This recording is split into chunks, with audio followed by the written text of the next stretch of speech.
Alright guys, so today we're going to be doing an eccentric loading protocol specifically for lateral epicondylitis.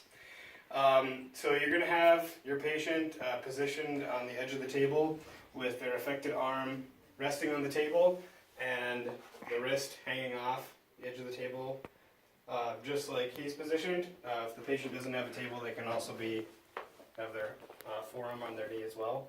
So basically the motion that the patient's going to be performing, they're just going to make a fist and then extend their elbow and then lower their hand back down and flex it. Just like that. Good, and back up.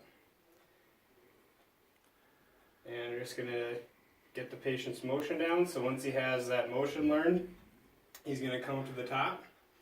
So go ahead and extend.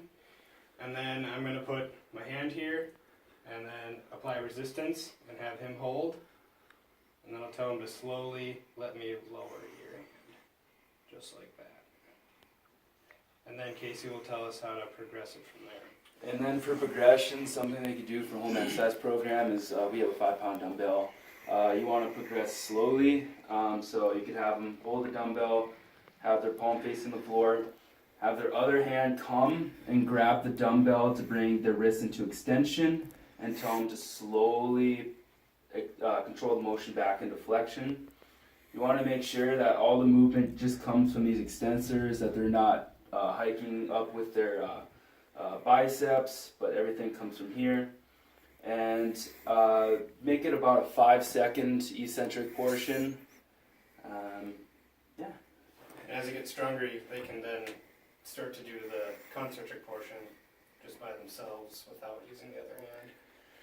Eccentric contractions are advantageous as well because it, compared to concentric and isometric, it stimulates hypertrophy quicker.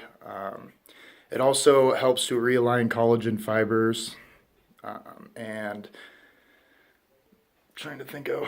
And the most important thing to remember is, even though eccentric loading is a really high demand to the muscle fibers and the tendon, it has to be loaded correctly so that the patient can adapt to the stresses imposed. So you want to use no weights first probably, and then progress to lighter weights and then move up heavier as the program goes on.